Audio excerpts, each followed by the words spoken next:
여러분들 가운데 혹시 이런 증상이 있는 분이 있는지 한번 여러분 점검해 보시기 바랍니다. 나는 다른 사람들에 비해서 감기가 자주 걸린다. 그리고 요즘 들어서 많이 피곤하다. 그리고 소화도 잘 안 된다. 피부에 자꾸 뭐가 나고 피부 트러블이 생긴다. 또 밤에 잠잘 때 깊은 잠을 자지 못하고 뒤척거리고 수면의 질이 많이 떨어지고 있다. 그리고 매사에 자꾸 무기력해진다. 여러분 가운데 이런 증상이 있는 분이 있으시죠? 누구 얘기야? 다 그래. 근데 이런 원인이 다 여러 가지 이유가 있을 수 있겠으면 나이 들어서도 그렇고 뭐 그럴 수 있습니다만 이 증상은 뭐가 부족할 때 나타나냐면 면역력이 떨어지면 이런 증상이 나타난다고 그래요. 우리에겐 다 면역력이 있는데 이 면역력이 왜 떨어질까? 그 원인을 살펴보니까 제일 중요한 것이 만성 스트레스가 우리 면역력을 저하시킨다는 거야. 그리고 잠을 조금 자면 수면 부족, 또 영양이 불균형을 이룰 때에 면역력이 떨어진다. 그리고 운동 부족, 또 술이나 흡연을 통해서 면역력이 떨어지고, 또 외로움이나 우울감이 있을 때에 이 면역력이 떨어진다는 거야. 그래서 이 면역력은 잘못된 것이 아니라 하나님께서 우리의 몸을 회복시켜 주시기 위해서 자가적으로 회복시킬 수 있는 그 은혜의 시스템이라는 거야. 그래서 면역력은 한번 떨어지면 그럴 끝이 아니라 이 면역력을 다시 회복될 수 있고, 면역력의 회복을 통해서 아까 제가 말씀드렸던 그런 증상들로부터 회복될 수 있다는 거야. 근데 더 큰 문제는 뭐냐면 우리 안에 이 영적인 면역력이 떨어질 수 있다는 거야. 영적인 면역력이 떨어지게 되면 우리가 시험이나 유혹 쉽게 넘어지고 쉽게 또 우리가 낙심하게 되고 그런다는 거야. 나는 왜 그럴까? 성도들은 왜 매일 예배하고 기도하고 하는데 저렇게 10년, 20년을 믿는데 왜 똑같은 모습으로 저렇게 변화되지 않고 저런 모습일까? 왜 저렇게 시험에 약하고 또 유혹에 약하고 넘어지고 다시 저렇게 어려움을 겪을까? 했는데 제가 뭘 생각해내냐면 문제는 대증적 요법. 감기 걸리면 감기약 먹고 피부가 아프면 피부약 바르고 그러지 말고 원인이 뭘까 하는 걸 생각하다가 성도들에게 이 영적인 면역력을 강화시켜야 되겠다. 영적인 면역력을 강화시키면 이런 일로부터 회복될 수 있다. 그런 마음을 주셨어요. 그래서 오늘부터 영적 면역력 강화 프로젝트라는 이름으로 이제 몇 주간에 걸쳐서 설교를 할 텐데, 생로병사의 비밀 이런 건강 프로그램에 보면 뭐가 나오냐면 관절염이다, 아니면 뭐 고지혈증이다, 혈압이다.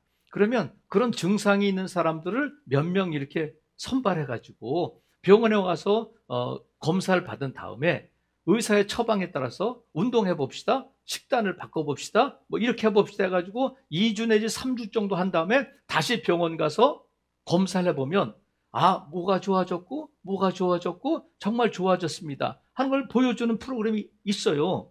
여러분들은 거룩하니까 그런 걸 안 보셔서 모르겠지만 하여튼 그런 게 있더라고요. 그러니까 2주 3주만 해도 사람이 바뀌는구나, 몸이 바뀌는구나. 그래서 영적 면역력 강화 프로젝트를 통해서 저와 여러분이 이걸 잘 따라오셔서 저와 여러분의 영적 면역력이 확 강화되는 것을 확인할 수 있기를 주님의 이름으로 축복합니다. 그래서 영적 면역력을 강화시킨다는 것은 뭐냐면 근본적으로는 우리의 영적인 체질을 바꾸자는 거예요. 뭐를 바꾼다고요? 영적인 체질을 바꿔야 된다. 오늘 본문에 보면 예수님께서 40일 금식하신 후에 광야에서 마귀에게 시험을 받으시는 장면인데, 40일을 금식하면 여러분 어떻게 될 것 같아요? 40일을 금식해 보신 분은 없죠? 40일 금식한 사람을 본 사람은 있으셔요? 보셨으니까 다행이다. 근데 우리가 하루에서 3일 정도 금식하거나 단식하면 우리 면역력이 좋아진다고 그래요. 근데 40일 장기 금식을 하면 우리의 몸의 면역력이 확 떨어져 가지고 아주 질병이나 뭐 이런 일에 위험한 상태가 된다는 거예요. 그러니까 예수님께서 40일을 금식하셨다고 하는 것은 이 육체적으로 뿐만이 아니라 이 면역력이 많이 떨어져 있는 상태다. 그런데 누가 찾아왔느냐면 사탄이 찾아와서 예수님을 시험하는데, 사탄이 누구냐면 시험의 고수, 사람의 약점과 단점을 발견해내는 고수잖아요. 그 사탄이 와가지고 예수님을 세 가지로 시험을 하는데, 먼저는 뭐냐면 이 돌을 떡덩이로 만들어봐. 이렇게 시험에 돌을 떡덩이로 만들어봐라. 이것은 뭐냐면 우리의 육체적인 본능적인 욕구야. 먹고자 하는, 배를 채우고자 하는, 허기를 면하려고 하는 본능적인 욕구에 대한 시험이란 말이죠. 여러분, 우리가 정말 왜 다이어트에 자꾸 실패하느냐면, 내일부터 오늘은 딱 먹자, 저거 정말 먹고 싶은데 우리가 입으로 들어가는 것만 절제할 수 있어도 저와 여러분 훨씬 더 건강해질 거야. 그죠? 입이 중요한데 돌을 떡덩이로 만들어라. 지금 40일을 금식하고 최악으로 지금 배가 고프고 허기져 있는 상태에서 사탄이 그런 시험을 하는 거예요. 여러분, 우리가 본능적으로 욕구대로 하면 먹어야 되잖아요. 그 대표적인 인물이 에서란 말이죠. 야곱의 형인 에서가 들에서 이제 사냥하고 돌아와서 배가 고파가지고 들어왔는데, 동생 야곱이 뭐라고 하냐면 팥죽을 끓이고 있으니까 냄새가 솔솔 나고 빨간 게 있으니까 에서가 뭐라 하냐면, 야, 팥죽 좀 줘. 그러니까 야곱이 뭐라고 그래요? 형, 잠깐만, 형의 장자권을 내게 주면 내가 이 팥죽하고 떡을 줄게. 했더니 에서가 뭐라고 말하냐면, 야, 내가 지금 배고파 죽게 생겼는데 장자권이 무슨, 너 가져! 하고 팥죽과 장자권을 바꿔버렸단 말이죠. 그러니까 이 에서에게 있어서는 본능적인 욕구에 따라서 그냥 장자권, 하나님의 약속, 하나님의 언약, 이런 거 아무 의미가 없이 그냥 먹는 것에 집중하게 되고 장자권을 경홀히 여기고 팔아버린단 말이죠. 예수님도 그럼 먹어버리지 뭐, 그런 게 아니라 예수님께서 사탄의 시험에 대해서 대응하셨어요. 두 번째는 뛰어내리라는 거예요. 뛰어내려라. 이건 뭐냐면 하나님을 이용해서 높아지려고 하는 자기 욕심이고 교만이에요. 그러니까 첫 번째 돌을 떡덩이로 만들라는 것은 욕구에 대한 시험이고, 두 번째 뛰어내리라고 하는 것은 욕심에 대한, 내가 하나님을 이용해서 내가 높아지려고 하는 이기적인 마음과 또 교만한 마음에 대한 시험이란 말이죠. 세 번째는 내게 절해라. 그럼 이 모든 것을 주겠다 하는 것은 뭐냐면 세상 영광과 권력을 향한 갈망, 다른 말로 하면 욕망에 대한 시험이다. 그러니까 사탄이 예수님을 시험한 것은 욕구에 대한, 욕심에 대한, 욕망에 대한 시험이라고 할 수 있는데, 40일을 금식하고 줄이고 약해진, 면역력이 최하로 떨어져 있는 상태에서 사탄이 시험을 하는데, 여러분, 쉬운 문제겠어요? 어려운 문제겠어요? 아주 어려운 거죠. 근데 예수님께서 이 사탄의 시험에 간단하게 대응을 하셔. 오래 뭐 토론하거나 그러지도 않고 간단하게 뭐로 대응하시냐면 말씀으로 대응하신다.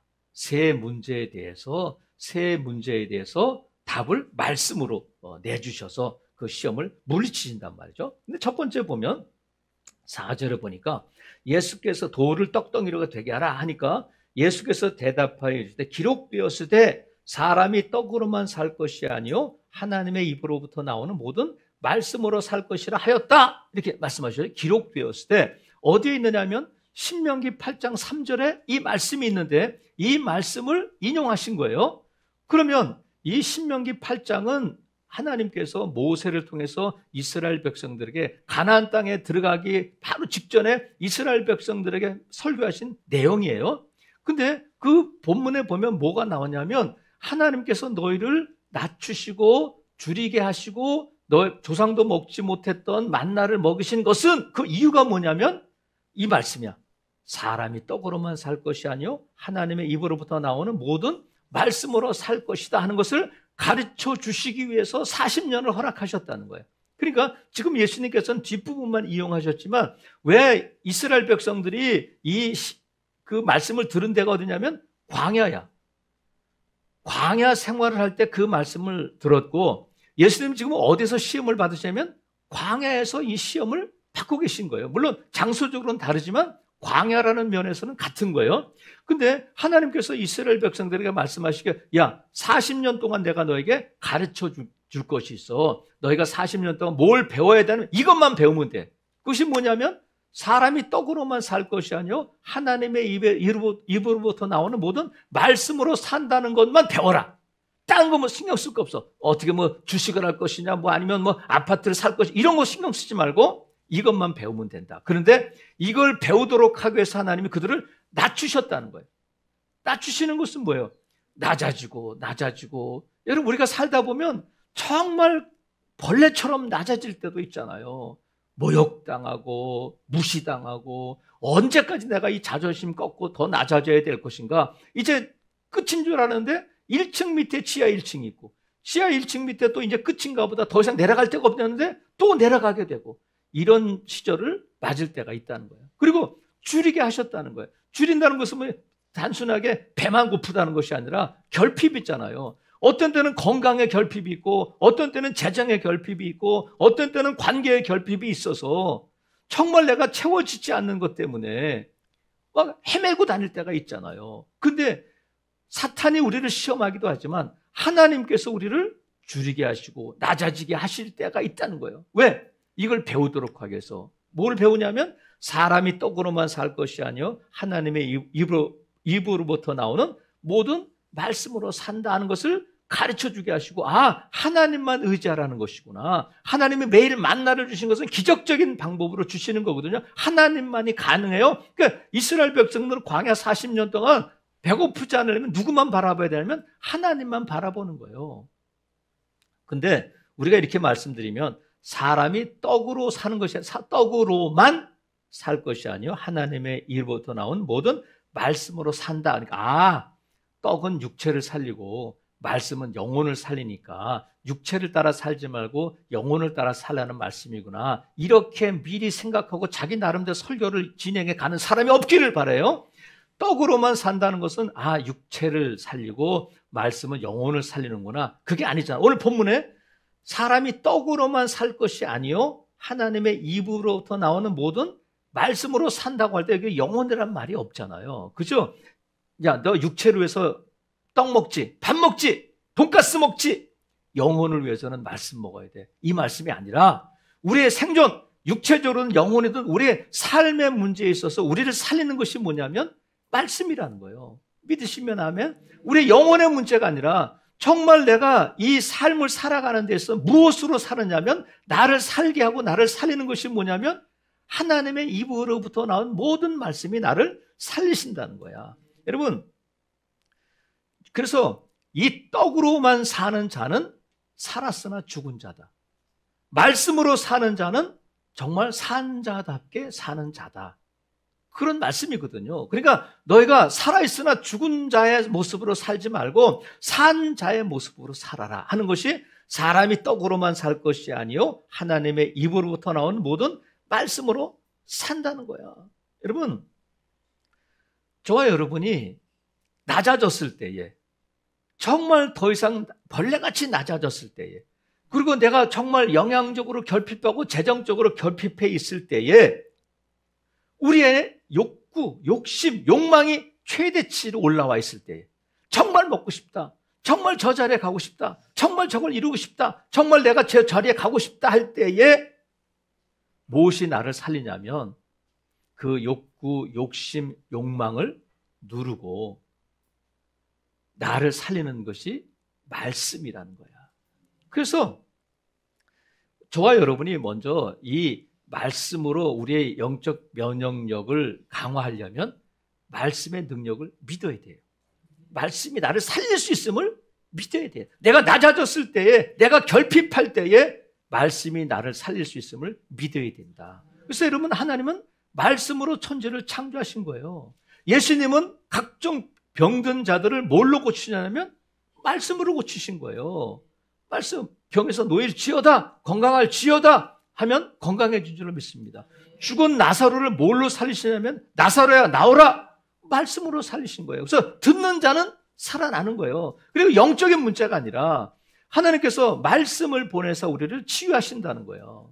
그러니까 우리가 영적인 육적인 문제가 아니라 영적이로든 육적이로든 내 삶의 이 모든 문제의 해결책이 나를 살리는 것이 말씀이라는 것을 믿어야 된다. 그래서 이 왜 우리가 말씀으로 왜 말씀으로 살아야 되고, 말씀이 왜 나를 살리냐면 내가 누구인가의 문제 때문에 그래요. 자, 사탄이 시험하잖아요. 자, 4절, 3절.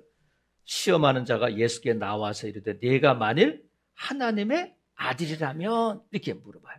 그리고 6절, 내가 만일 하나님의 아들이거든, 이렇게. 그러니까 이 욕구, 욕심, 욕망의 이 시험의 본질이 뭐냐면, 네가 하나님의 아들 맞아? 너는 하나님의 아들 아니야. 너는 십자가를 질 필요가 없어. 이렇게 정체성에 대한 시험이에요. 그러니까 우리가 흔들리게 되고 우리가 낙심하게 되고 시험의 유혹에 넘어지는 이유가 뭐냐면, 내가 누구인지를 잊어먹고 포기하기 때문에 그래요. 내가 하나님의 아들이라면 하나님의 아들답게 살게 되는 거예요. 근데 내가 하나님의 아들이라는 사실을 잊어버리고 포기하는 순간 하나님의 아들답지 않게 살게 되는 거예요. 자, 사탄이 3절, 시험하는 자가 예수께 나와서 내가 만일 하나님의 아들이거든, 이렇게 예수님의 정체성에 대해서 시험하잖아요. 근데 하나님께서 이 시험을 받기 전에, 자, 바로 위에 3장, 자, 3장 13절 바로 위에 있죠. 3장 14절에 보면, 이때 예수께서 갈릴리로부터 요단강에 이르러 요한에게 뭘 받으셨다고요? 세례를 받으려 하시니 요한이 말려 이르되 내가 당신에게서 세례를 받아야 할 터인데 당신이 내게로 오시나이까? 예수께서 대답하여 이르시되 이제 허락하라. 우리가 이와 같이 하여 모든 의를 이루는 것이 합당하니라 하시니 이에 요한이 허락하는지라. 예수께서 세례를 받으시고 곧 물에서 올라오실새 하늘이 열리고 하나님의 성령이 비둘기같이 내려 자기 위에 임하심을 보더니, 17절 같이 읽으시죠. 하늘로부터 소리가 있어 말씀하시되 이는 내 사랑하는 아들이요 내 기뻐하는 자라 하시니라. 이런 말씀이 들렸다는 거예요. 그러니까 예수님이 누구냐? 요한도 듣고 옆에 있는 사람은 다 들었는데, 이는 내 사랑하는 아들이요 내 기뻐하는 자다. 그러니까 예수님의 정체성은 하나님이 사랑하시는 아들, 하나님이 기뻐하시는 아들, 이것이 예수님의 정체성이에요. 그러니까 그걸 듣고, 그 말씀을 듣고 시험을 받으러 가신 거예요. 여러분, 악한 사탄이 저와 여러분을 시험할 때에 제일 먼저 시험의 본질이 뭐냐면, 네가 하나님의 아들 맞아? 하나님이 너를 사랑하셔? 하나님이 살아계시긴 해? 이렇게 우리가 내가 누구인지에 대한 정체성을 의심하게 만들고 흔든단 말이죠. 언제? 낮아지고 줄였을 때에, 40일 금식한 모습으로, 초췌한 모습으로 있을 때, 세상 사람들을 바라볼 때에 저 도저히 하나님의 믿음 아래 있지 않고 도저히 하나님의 사랑하시는 자녀 같지 않은 모습으로 있을 때에 사탄이 우리를 흔드는 거예요. 너 하나님의 자녀 맞아? 하나님이 널 사랑하셔? 하나님이 살아계시긴 해? 너 믿음대로 살아서 뭐 달라진 게 뭐 있어? 이렇게 우리의 정체성을 흔드는데, 분명한 것은 뭐냐면 이 정체성을 흔들릴 때에 하나님께서 예수님에게 이미 말씀하셨어요. 이는 내 사랑하는 아들이요 내 기뻐하는 자라 하시더라 하는 이 말씀과 자신의 정체성을 분명히 하고 광야로 가신 거예요. 여러분, 악한 것들이 우리가 약해지고 정말 세상 사람이 볼 때 별 볼 일 없는 인생 같아 보일 때에, 너 하나님의 아들 맞아? 너 그렇게 믿음으로 살아가지고 된 게 뭐, 이럴 때에 여러분, 우리의 정체성을 꼭 붙들 수 있기를 바랍니다. 이는 내 사랑하는 아들이요 내 기뻐하는 자다. 세례 받을 때뿐만이 아니라 내가 줄이고 결핍하고 광야를 거닐고 보잘것없는 모습으로 있을 때에 나는 여전히 하나님이 사랑하시는 아들이고, 하나님이 나를 지켜주시고, 하나님이 세상 끝날까지 나와 함께 하시고, 하나님께서 내 기도를 들으시고, 하나님께서 나를 채워주시고, 그 사실이 어디 있어요? 말씀에 있다. 말씀에. 내가 너를 예수의 피값으로 산 거야. 넌 내 거야. 내가 책임져. 내가 세상 끝날까지 너와 항상 함께 있을 거야. 내가 너를 떠나지 않을 거야. 내가 광야에 있을 때도, 굶주려 있을 때도, 낮아져서 세상 사람이 나를 조롱할 때도 주님이 나와 함께 하시는 것을 믿으시기를 바라요. 왜냐하면 내가 하나님의 자녀이기 때문에 그래요. 이 말씀을 붙들고 내 정체성을 견고히 할 때에 저와 여러분의 영적인 면역력은 떨어지지 않는다는 거야. 그래서 여러분, 이 말씀이 저와 여러분을 다시 일어나게 하고 저와 여러분에게 다시 힘을 주고 회복시켜 주시는 영적 면역력을 강화시키는 영적 비타민인 줄로 믿습니다. 그래서 말씀으로 살아야 돼. 말씀으로 살아야 된다. 그럼 말씀으로 살려면 어떻게 되냐면 말씀을 읽어야지. 어떻게 해요? 말씀을 읽어야 된다. 그리고 말씀을 자꾸 들어야 돼. 그러면 말씀을 읽고 듣는데 언제 할 거야? 언제? 자, 따라해 보세요. 오늘부터 하자. 여러분, 오늘 못한 일은 내일 절대 못해. 오늘 못한 일은 내일도 절대로 못해요. 그러니까 언제부터 한다고? 오늘부터 말씀을 펼쳐야 돼요. 한 절, 한 장이라도 읽어야 돼. 매일 하루 3끼 밥은 먹으면서. 왜 우리가 말씀으로 산다면 말씀을 먹어야 돼요. 말씀을 읽어야 돼. 언제부터? 오늘부터 그렇게 하자. 그래서 왜 근데 우리가 말씀을 읽고 듣고 하는데 변하지 않을까? 왜 말씀을 많이 읽고 말씀을 듣고 하는데 왜 변하지 않고 내 삶은 왜 이럴까? 왜 그러냐면 말씀을 머리로 읽기 때문에 그래요. 내 머리에서 삶으로 말씀이 내려와야 돼. 그래서 말씀을 읽는데 정보로 읽으면 영적 결핍이 일어나는 거예요. 정보는 많은데 보세요. 음식을 많이 먹는데도 영양실조에 걸리는 경우가 있어요. 그러니까 말씀을 많이 읽고 많이 듣는데도 영적인 결핍이 일어날 수 있다는 거예요. 왜? 정보로 들으니까 그래. 아는 건 많아. 그런데 말씀은 듣는 것이 아니라 말씀을 들었다가 아니라 말씀으로 살았다가 돼야 된다. 그러니까 말씀을 들었다로 끝나는 것이 아니라 말씀으로 어떻게 했다고요? 살았다가 될 때에 그것이 능력이 되는 거예요. 그럼 보세요. 오늘 본문에 보면 5절 보세요. 이에 마귀가 예수를 거룩한 성으로 데려다가 성전 꼭대기에 세우고 이르되 내가 만일 하나님의 아들이라든 뛰어내리라 뭐 했다고요? 기록되었다는 거야. 그래서 이걸 시편에 있는 말씀을 인용해요. 그것뿐만이 아니라 지금 이 마귀도 말씀을 알아. 말씀을 인용해요. 근데 말씀대로 살지는 않아. 우리가 말씀을 많이 알고 많이 읽고 많이 듣고 하는데도 불구하고 왜 우리의 삶에 이 말씀이 영향력을 미치지 못하고 왜 우리가 말씀을 많이 읽고 듣는다고 하는데도 영적으로 영양 결핍증에 걸려 있느냐 하는 거예요. 그래서 이 말씀이 내 욕구, 내 욕심, 내 욕망을 누르고 내 욕구가 본능적으로 아니면 내가 어떤 교만이 오고 자기중심적인 욕심이 생기고 높은 자리에 가고 싶은 내게 허락되지 않은 것을 갖고자 하는 욕망이 있을 때에 안 돼. 하나님의 말씀이 뭐라고 돼 있고 하나님이 뭐라고 말씀하시는지가 내 선택과 내 결정의 기준이 되어야 된다. 그게 말씀으로 사는 거예요. 내가 먹고 싶지만 안 돼. 하나님이 기뻐하시지 않아. 내가 벌고 싶지만 이렇게 하면 많은 돈을 벌 수 있을 것 같지만 하나님이 그런 방법을 쓰면 안 된다 하시니까 정직하지 못한 거니까 포기하는 거예요. 내 삶의 행동이나 결정의 판단의 기준이 말씀이 될 때 그것이 말씀대로 사는 것이 된단 말이죠. 지금 벌어야 되잖아요. 지금 예배할 때야. 지금 기도할 때야. 일단 집 사고 일단 애들 교육시키고 일단 네 건강부터 챙기고 난 다음에 예배하고 기도하고 지금은 그럴 때가 아니다. 우선순위가 중요하다. 사탄은 계속해서 우리에게 속삭인단 말이죠. 하지만 사탄의 속삭이가 아니라 하나님께서 뭐라고 말씀하시나 그것이 저와 여러분의 선택과 결정의 기준이 되어야 할 줄로 믿습니다. 세상이 바뀌잖아요. 지금 이게 언제적 말씀이에요?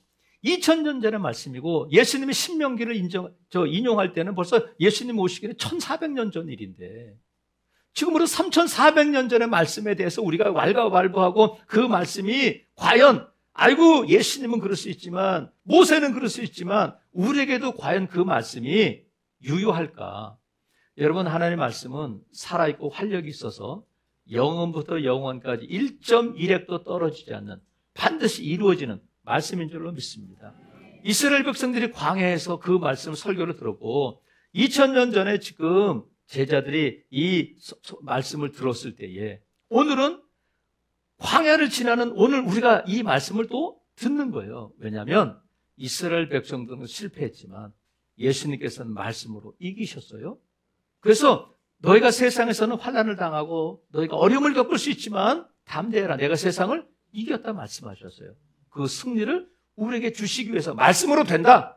말씀으로 이길 수 있다. 말씀으로 살 수 있다 하는 것을 보여주시고 우리가 그렇게 살기를 원하시기 때문에 이 말씀을 하신 줄로 믿어요. 그래서 말씀을 읽고 듣고 정보로 듣지 말고 내 삶 가운데서 내가 어떤 정말 어렵고 힘들 때 낙심되고 낮아지고 배고프고 줄이고 모욕당할 때에 뭘 선택할 것인가? 내 안에 욕구가 차오르고 욕심이 생겨나오고 욕망이 불리듯 일어날 때에 하나님의 말씀이 그 모든 것 위에서 잠잠하게 할 때에 내 선택과 방향이 결정이 말씀이 기준이 되어야 하고 또 하나는 그 말씀에 순종해야 돼요. 하나님이 가라고 하시면 가고 멈추라고 하시면 멈추고 거기까지야 하면 아무리 그게 좋은 게 있어도 멈출 수 있어야 돼. 내가 가고 싶지 않은 좁은 길이고 험난한 길이라 할지라도 그리로 들어가라 하시면 내 하나님하고 들어가는 것이 말씀으로 사는 자의 삶이라는 거예요. 그 말씀에 순종해야 돼요. 그래서 요한계시록에 있는 것처럼 이 예언의 말씀을 읽고 듣고 지키는 자가 복이 있다는 거예요. 예수님께서 말씀을 듣고 행하는 자가 반석에 집을 지은 지혜로운 사람 같다는 거예요. 말씀을 듣기는 들었는데 예배당에서 아멘 했지만 내 삶의 현장에 가서 내가 낮아지고 배고프고 줄이고 모욕당할 때에 과연 그렇게 할 수 있느냐. 정말 먹고 싶지만 40일 금식하고 정말 먹고 싶지만 하나님께서 조금만 기다려 하시면 내 하나님 할 때에 나는 떡으로 사는 자가 아니라 말씀으로 사는 자구나 하는 것을 확인하게 될 줄로 믿습니다. 나사로가 죽었을 때에 예수님이 찾아오셨어요. 마르다가 마중 나왔어. 나사로의 누인 마르다가 마중 나와가지고 아이고 예수님 왜 이제 오셔요? 좀 일찍 오셨으면 우리 나사로가 죽지 않았을 텐데 살아날 거다. 나를 믿으면 산다. 내가 믿느냐? 믿죠. 그러고는 가버리는 거예요. 말씀을 믿는다면 지금 그런 행동을 보이면 안 되거든요. 예수님 지금 가서 살려주세요. 그래야 되는데 마리아에게 가서 예수님이 널 찾으셔 하고 내 믿어요 하고는 가버리는 거예요. 그런데 예수님께서 밤새 고기를 잡은 베드로를 찾아오셨어요. 밤새 고기를 잡았지만 잡은 것이 없어. 헛수고야. 헛탕쳤어. 아무것도 없어. 그런데 예수님께서 오셔서 베드로야 저 깊은 데로 가서 그물을 내려서 고기를 한번 잡아봐. 그랬더니 베드로가 밤새 수고하여 잡은 것이 없습니다마는 말씀에 의지해서 내가 그물을 내리겠습니다. 내 경험, 내 지식, 내 상식이 아니라 주님 말씀하시니까 내가 전문가고 예수님 목수잖아요. 고기 잡아본 적 없잖아요. 갈릴리 바다를 모르잖아요. 나는 여기서 잔뼈가 굵었고 이 갈릴리 바다 어디서부터 어디가 깊은지 어디가 낮은지 다 알아요. 하지만 주님 말씀하시니까 말씀에 의지해서 내가 그물을 내리겠습니다 하고 그물을 내렸을 때에 대박이 터진 줄로 믿습니다. 말씀으로 사는 거예요. 판단하고 하지 않고 내 판단 결정의 기준이 말씀이니까 가라고 하시니까 가서 내리라고 하시니까 내리는 거예요. 예수님이 이 땅에 오실 때에 가브리엘이 마리아를 찾아오잖아요. 마리아야, 너 임신해서 아들을 낳을 거야. 그 이름을 예수라 해라. 백성의 죄에서 구원할 자다. 난 남자를 모르는데요. 성령의 능력이 너를 감싸고 내가 성령으로 잉태할 거야. 그러면 처녀가 애를 베면 돌에 맞아 죽는 거잖아요. 왕따 당하는 거잖아요. 근데 마리아가 뭐라고 말하냐면 말씀대로 내게 이루어지이다. 말씀대로 그러면 임신하겠습니다. 남들은 죽을 각오를 하고 아멘한 거예요. 그랬더니 어떻게 됐냐면 말씀으로 살았더니 마리아가 말씀을 낳은 줄로 믿습니다. 말씀으로 살았더니 말씀이신 예수님을 마리아를 통해서 이 땅에 오셨단 말이죠. 말씀으로 산 자가 말씀을 낳은 거예요. 사랑하시는 성도 여러분, 저와 여러분이 이것이 사람이 여기에 저와 여러분이 이름이 있는 줄로 믿어요. 떡으로만 살 것이 아니요 하나님의 입으로부터 나오는 모든 말씀으로 산다. 내가 그래야 된다는 거예요. 제가 며칠 전에 어떤 우연찮게 우리나라에 유명한 강사들이 많잖아요. 유명한 강사들이 있는데 한 여자 강사 이렇게 강의를 들었는데 그 내용이 뭐가 나오냐면 자기가 임신해서 이제 출산할 때를 얘기하더라고요. 그러니까 출산하는 거니까 여자 강사야, 남자 강사야? 여자 강사라는 거지. 근데 애를 출산하는데 18시간을 진통을 하는데 애가 안 나오더라는 거야. 그래가지고 시어머니하고 남편이 와가지고 여보 힘을 내, 지금 조금 있으면 나올 것 같아 막 그런데 전혀 도움이 안 되더라는 거예요. 시어머니가 옆에 있는 것도 부담스럽고 남편이 자기의 모습을 보는 것도 부담스럽고 정말 소리 지르고 그래도 안 나오는데 엄마 좀 불러줘, 엄마 좀 불러줘 그랬더니 엄마가 누구겠어? 진짜 엄마를 불러달라고. 엄마는 왜 이렇게 안 오는 거야? 막 그랬다는 거야. 엄마가 시골에 있으니까. 근데 18시간쯤 되었을 때 엄마가 오는데 엄마가 그 병실 문을 열고 아이고 내 새끼, 아이고 내 새끼, 엄마 왔어. 그러는데 놀랍게도 그 아이고 내 새끼 하는 순간 아기가 나오더라는 거예요. 근데 여러분 임신하라고 제가 하는 말이 아니라 그 강사가 뭘 얘기하냐면 자기가 어렵고 힘든 일이 있으면 엄마한테 전화를 한다는 거예요. 엄마 못 살겠어. 너무 힘들어. 그러면 엄마가 있잖아. 근데 이 강사가 뭐라고 말하냐면 전화에다 대고 엄마가 있잖아 하는 말이 어떻게 들리냐면 엄마 갈까? 이렇게 들린다는 거예요. 엄마 갈까? 그러니까 그 한마디가 자기를 살린다는 거예요.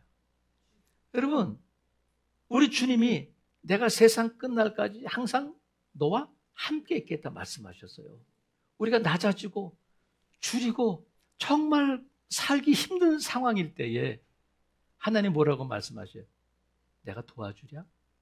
내가 갈까? 이렇게 말씀하시는 하나님이신 줄로 믿습니다. 그래서 우리를 살게 하시는 거예요. 말씀으로 산다는 것은 말씀이 우리를 살리신다는 거예요. 이 영적 면역력이 저와 여러분을 시험에서, 죄에서, 두려움에서, 염려와 근심으로부터 저와 여러분을 보호해주는 보호막이 된다는 거야. 그래서 영적인 면역력이 있어야 돼요. 이 영적인 면역력이 저와 여러분을 낮아짐 상태에서, 주림의 상태에서, 연약한 상태에서 그럼에도 불구하고 흔들리거나 넘어지지 않고 믿음 안에서 견고하게 서게 하는 힘이 영적인 면역력이라는 거예요. 어떻게 하면 영적인 면역력을 강화할 수 있다고요? 말씀으로 우리 영적인 체질을 바꿔야 돼. 떡으로만 살던 자가 이제는 말씀으로 산다. 그래서 떡이 나를 살리는 것이 아니라, 직장이 나를 살리는 것이 아니라 말씀이 나를 살린다. 나는 말씀으로 산다 하고 그 체질을 바꿀 때 저와 여러분의 영적 면역력이 강화될 줄로 믿습니다. 왜 저와 여러분이 말씀으로 살고 말씀이 저와 여러분을 살리냐면 저와 여러분이 하나님의 자녀이기 때문에 그래요. 하나님은 저와 여러분을 결코 떠나지 않고 포기하지 아니하시는 하나님이신 줄로 믿습니다. 내가 하나님의 자녀라는 그 정체성을 꽉 붙들 수 있기를 바랍니다. 누가 뭐래도 어떤 상황에서도 하나님께서 저와 여러분을 사랑하시고 예수님의 피로 값주고 사신 존귀한 자임을 믿으시고 이 정체성 흔들리지 않으면 저와 여러분의 영적인 면역력도 강화될 줄로 믿습니다.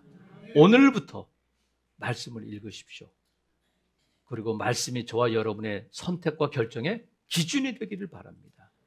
그리고 하나님이 가라고 하시면 가고, 멈추라고 하면 멈추고, 가라는 데까지 가고, 멈추라는 데서 멈출 때에, 말씀에 순종할 때에 말씀이 저와 여러분을 살리고 저와 여러분은 말씀으로 사는 자가 될 줄로 믿습니다. 이런 삶의 주인공 되시기를 주님의 이름으로 축복합니다. 아멘.